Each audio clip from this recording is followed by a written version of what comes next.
The 2019 NBA draft is not only one of the more talented classes that we've seen come into the league over the last couple of seasons, but it's also an incredibly deep class. And as a result, it makes it really, really difficult to redraft and re-rank and evaluate these guys even just 3 years later. Now, as we review this class, as always, we need to start with the first overall pick, and that is, of course, Zion Williamson. And even with everything else going on in this class and all the other great players, we're going to talk about Ja, we're going to talk about Darius Garland, we're going to talk about all these guys. In terms of just strictly upside, I still feel like Zion, if you were going to do a redraft, which we're not necessarily doing today, but if you were going to do a redraft, Zion would be the first overall pick still. Even given the injury issues, even given some of the issues he's had in terms of staying in shape, the absolute peak ceiling of what Zion can be is just higher than anyone else in the class. That's no disrespect to Morant, who we're going to talk about here in a second, but the physical ability that he has, the ability to score, just the physical profile that he presents is just completely different than anybody else in the league, and is one of the more unstoppable players in the league when he's rolling, when he's got it going. Yes, there's been issues in New Orleans, and who knows what that's going to continue to look like, but I think New Orleans is good this year, and I think that he's going to continue to grow and develop. And in terms of this class, especially when you think about how hyped he was coming into the draft, I feel like in certain ways he's almost lived up to that, even though he has had to deal with injury issues and missing games and things like that. Once we get healthy Zion, if we get healthy Zion, he's going to continue to be, I think, probably the best player in this class. And that is no disrespect to our second player here, and that is Morant, of course, because at the time of the draft, there were a few people having conversations about if you should take Ja over Zion because, you know, you don't know what that physical profile is going to look in terms of injuries. It was already a conversation we were having before the draft about Zion, about whether or not he was going to be able to stay healthy because of just how physical he is as a player.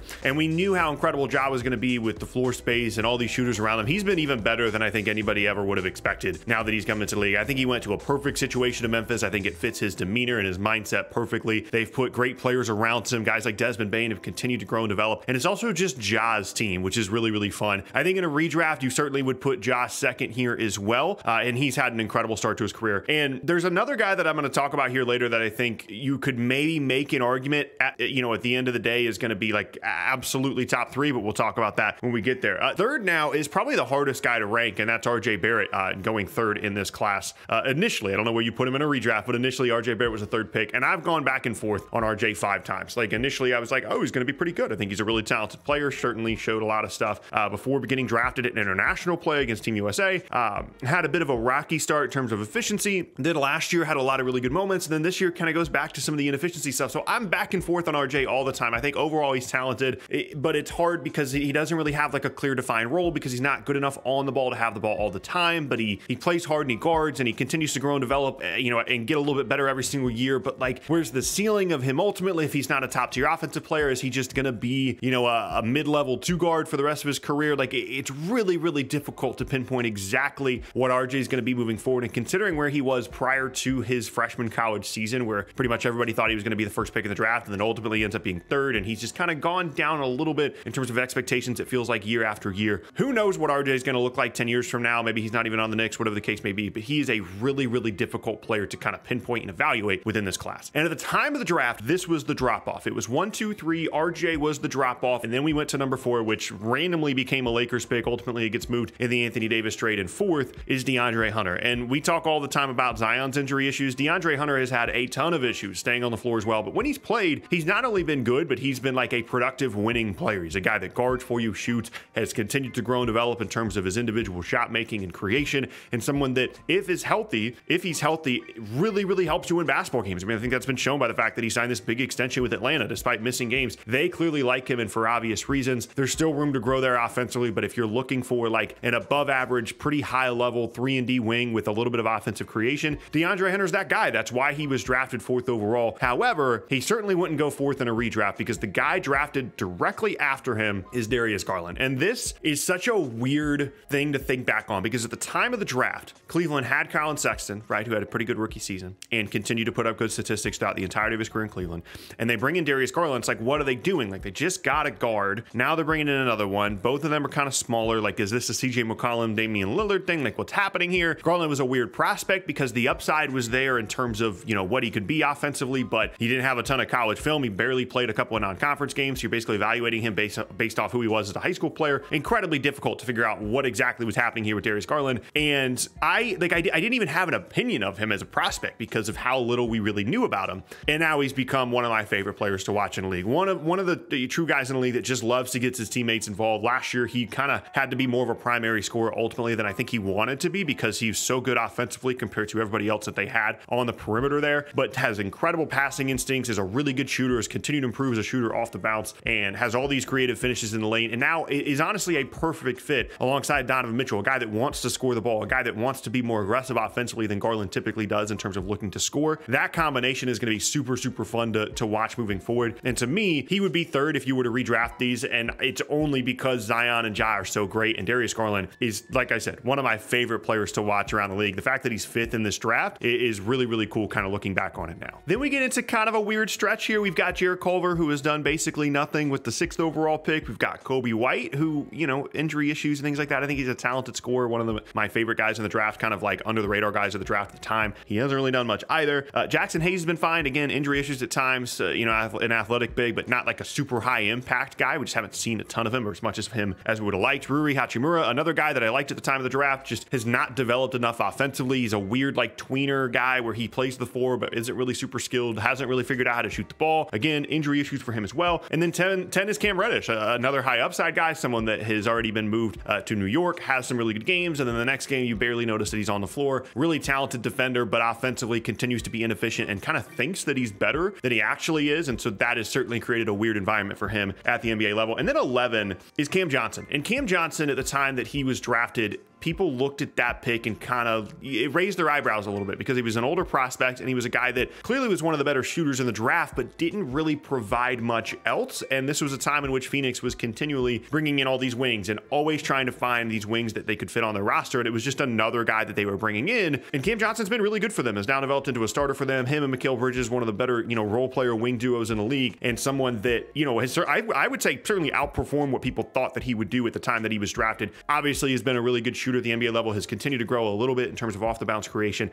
and defense as well. And someone that's really critical to a Phoenix team that, despite a disappointing, you know, end of the season last year, won 60 plus games last year, and Cam Johnson was a big part of that with the 11th pick in this draft. 12 is PJ Washington, someone that I do want to mention because I think that he's kind of overlooked within the league. Just every night it feels like PJ Washington is doing good things. He's improved as a 3-point shooter, certainly, and just is a good player to have on your team. Like, he's going to be in a league for a really long time. He's never really going to be an all-star kind of guy, but just a really, really good player, connective piece kind of scorer with good size, can guard a little bit, can score a little bit, really does a little bit of everything for you with its 12th pick in this draft. 13 is Tyler Herro. You want to talk about polarizing players in this draft class? Tyler Herro is certainly one of those. Got his big extension, had a really good rookie season going into the bubble for Miami, and continually has just been this really nice 6-man score for them. Now as a starter, I just have question marks about his like two-way viability moving forward in terms of his ability to guard. Like, he's a really, really good scorer, but the ceiling is really capped on what you can be in terms of you know, winning NBA basketball if you're just a scorer but not a good enough scorer to be the primary guy all the time, and you can't guard. You're just a 6-man guy, like you're Jordan Clarkson. Like, that's just how it is if you're not going to be good enough to take the ball away from some of these other guys that are just better, more efficient than you on the ball in terms of offensive creation. Very, very good player. No disrespect to Tyler Herro. Certainly great value here in terms of where he got selected in this draft, but not one of my favorite players in the league, certainly relative to the contract that he just signed.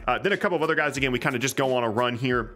20, Matisse Thybulle, one of the better defenders in the league, but never really seems to get any run in Philly because he just cannot figure out how to space the floor. 21, Brandon Clark, one of my favorite players to watch every night because, again, he just fits that Memphis team perfectly, plays hard, makes great plays at the rim, continues to defend, just all over the place for Memphis. Great value there at 21. 22, Grant Williams, a guy that kind of annoys me when I watch him play because he's just always talking, he's always complaining, but he's turned himself into a really, really good 3-point shooter and a versatile defender there in Boston. Good pick for them there in the 20s. 25, Nassir Little, someone that I'm continually interested in because of the defensive upside and someone that I think continues to grow in terms of his offensive skill set. For him, it's all about continuing to be a good defensive player and figuring out how to shoot the basketball well. If he does that, he's going to have a long NBA career and going to be one of those coveted 3-and-D guys that every NBA team wants on the wings with the 25th pick. 28, Jordan Poole. We'll talk about him for a little bit longer here than we have these other guys. What incredible value for Golden State. I mean, he went from a G League guy to last year being a really critical rotation piece. And again, kind of in that Tyler Herro mold where, like, you're going to come out there, you're going to score, you're going to, you know, try and get your 15 to 20 points every single single night. We're not really going to count on you a ton defensively, but you're that spark plug that we need. And they certainly paid him that way. And we're going to kind of see what he can do moving forward as Steph and Clay potentially move into, you know, different eras of their careers, really. How much of that slack is going to continue to be picked up by Jordan Poole, someone that obviously is a talented player, has really worked to continue to grow and develop his game over the last couple of seasons.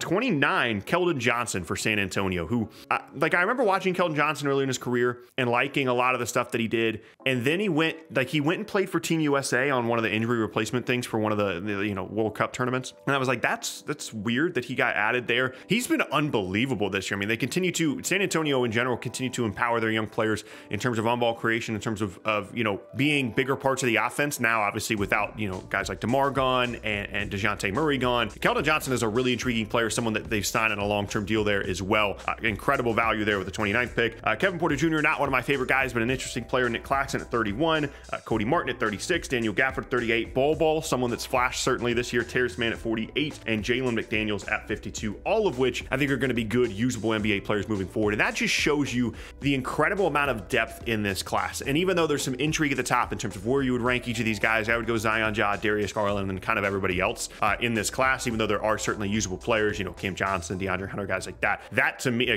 Tyler Herro, of course, that to me is the hierarchy. It's those three guys, but then the amount of depth, the usable NBA players, the scorers, the shooters, the defenders, super interesting class to look back on. And I look forward to continually seeing what happens with this 2019 class as these guys continue to grow and develop. Let me know down in the comment section below how you would have re-ranked these guys, as well as your favorite players in the 2019 class. And thank you guys very much for watching, and I'll see y'all next time.